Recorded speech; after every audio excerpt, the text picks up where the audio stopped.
Brothers and sisters, listen out for Peter Obi.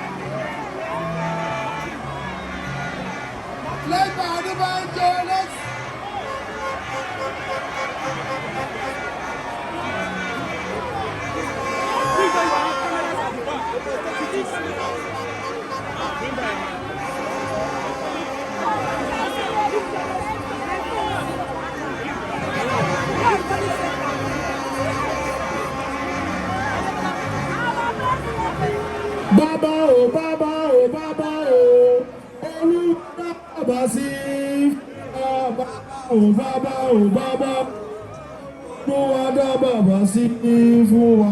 Baba, oh Baba, oh Baba, oh, Olu ada si Baba, Baba, Olu ada Baba si fuwa.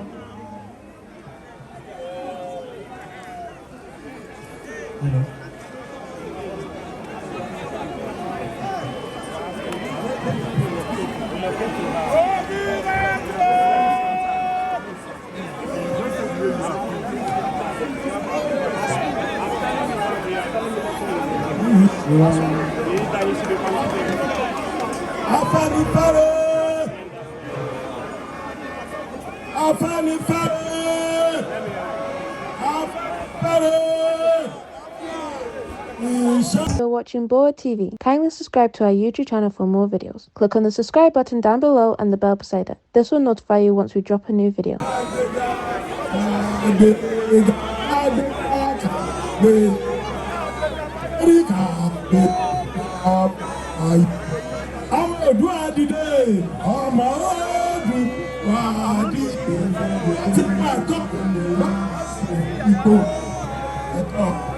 Ìwọ́ni èèwọ̀ ìmọ́lẹ̀ ìmọ̀ dúrọ́wọ̀ gbogbo àgbòrà Afenifere Afenifere Oòduà àgbèwà o.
Ẹ bá jẹ́ ká fi campaign tí wá ṣe bí tàwọn tó kọ orí iṣẹ́ làwọn fẹ́ ṣe. Ṣé la fẹ́ kọ́ àwọn eré boys kọ́ ní títì ká fún ọ níṣẹ́? Bá a ti máa ṣe la fẹ́ sọ fún yín.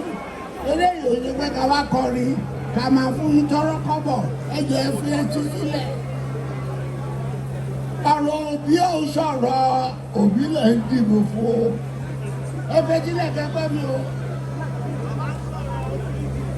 Mo sọ níbì kan pé tẹ́ ẹ̀ bá dìbò fọ́bì mo sọ ní gbangba pé if Obi does not come in as the president, forget Nigeria.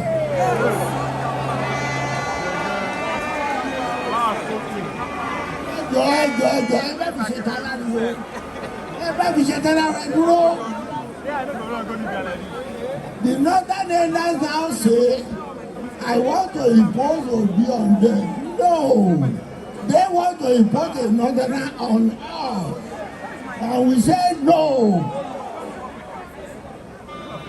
Àwọn tó dẹ̀ sọ pé àwọn ló kàn láàrin òun àti Buhari nìyẹn. Ẹ fetílẹ̀, ẹ fetílẹ̀, ẹ fetílẹ̀. Èmi ló kàn. Kò sọ wípé Yorùbá ló kàn. Ẹ fetílẹ̀. Èmi ló kàn ó jàre o. Ọ̀rọ̀ àárín òun àti Buhari nìyẹn. Pé tí Buhari bá gbélẹ̀ àgbèfóhùn. Ẹ wà ní ẹ̀gbà tó sọ bẹ́ẹ̀. Ẹ fetílẹ̀ torí ẹ bá jẹ́ kọ́kọ́ máa sọ̀rọ̀ kan. Ẹ bá ṣe wá sọ̀rọ̀ má gbèsè. Ọ̀rọ̀ ti ènìyàn. Wọ́n dẹ̀ ní mo lọ sí ibi kan lánàá. Wọ́n ní èmi ọ̀dàlẹ̀ Yorùbá. Ẹni tó bá sọ yẹn ó yẹ kúrò. Ẹ dúró. Gbangba mo fẹ́ sọ yìí. Ẹ tó sọ ní ìbẹ̀rù lánàá tó bá wà níbí. Tó bá mọ̀ wọ́tá àti ìjà fúnlẹ̀ Yorùbá. Tó bá ti bí bàbá ẹ̀ ń gbà yẹn, á jẹ́ kó sì yọmọ yìí. Ọ̀rọ̀ Yorùbá àti Haúsá àti Ìgbò kan lélẹ́yìí. Ọ̀rọ̀ Yorùbá àti pé kí ni a ṣe máa mú Nàìjíríà dúró. Nàìjíríà dúró lórí èyíká mẹ́ta. Ìgbò, Yorùbá àtàwọn Haúsá. Àdèjẹ̀ ìdàtì pé bàbá màmá gbé pọ̀. Nǹkan tó bá pa wá pọ̀.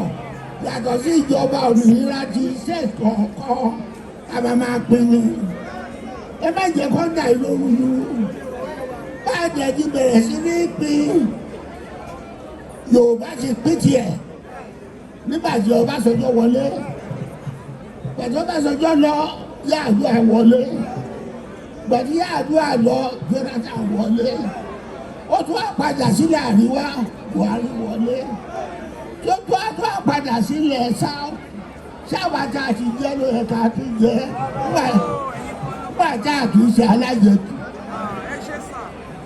Ìdí èdè tó ń gbé fún wa, Yorùbá lọ́kọ̀. Yorùbá ti jẹ́ tiẹ̀. Àwa ò jẹ́ òǹkọ́ ní nǹkan ọmọ tiwa. Tó bá dẹ̀ ni wọ́n dalẹ̀ Tinubu, Ọ̀ṣọ́bà, Adébáyọ̀, gbogbo ọmọ Yorùbá tó wà ní APC tó ọ̀fẹ́ kí gbogbo ilẹ̀ túbọ̀ náà wà mẹ́ẹ̀. Kò sí àwọn Ìgbò ní ẹgbẹ́ wọn ni, kò sí Ìgbò ní PDP, kò sí Ìgbò ní APC. Nígbà tí Yorùbá ti ṣe, tí South ti ṣe, ṣé àwọn Ìgbò sí ní South ni? Ìdí abájọ nìyẹn. Tó bá ń sọ̀rọ̀ tẹ máa fún wọn lésì. Èsì tí wọ́n nìyẹn. Ọ̀rọ̀ tòbí mo fẹ́ kàlẹ́ yìí o. Tẹ́ ẹ̀ bá bọ́nú ìyá ti kú. Tẹ́ ẹ̀ bá bọ́nú ìyá bàbá sọ pé eléyìí ò jẹ́ òde kó wá gbé káńsìlọ̀ lé lọ́wọ́. Kó wá gbé house of rep lé lọ́wọ́. Kẹ́tù wọlé tó kẹ́ máa dájọ́ fún wọn. Òbí nìyẹn ti gbìn. Ìyẹn ló ṣe wá báyìí. Ọwọ́ yìí ló wà o. Kò kọ̀ bí o kò kọ́ àwa o. Ẹ̀yin jẹ́ ẹ dúró ìrìn àánú ẹ̀ ṣe mí. Ebi ò sí lẹ́yìn tó máa fi àjẹ́ Nàìjíríà mọ̀. Ṣùgbọ́n ọmọ ń jáde kò rí iṣẹ́ ṣe nílẹ̀ Nàìjíríà. Èyí ṣe òbídàlẹ̀ ọ̀nà máa dé bìsàn lọ́dún mẹ́rin kọ́ máa fún lówó. Èyí kọ́ iná ọ̀gbọ́dọ̀ ṣe ìdìbò. Àwọn ọmọ yìí kọ́ àwọn ọmọ yìí tó wà yìí kó yẹ kó wà ní ẹ̀mí. Àwọn náà ṣe àgbẹ̀dì ìṣòro. Ẹ̀yin bàbá tó yẹ kẹ́ máa bí iṣẹ́ èyí ṣàgbọ̀kiri. Ó dọ̀wọ́ yìí o.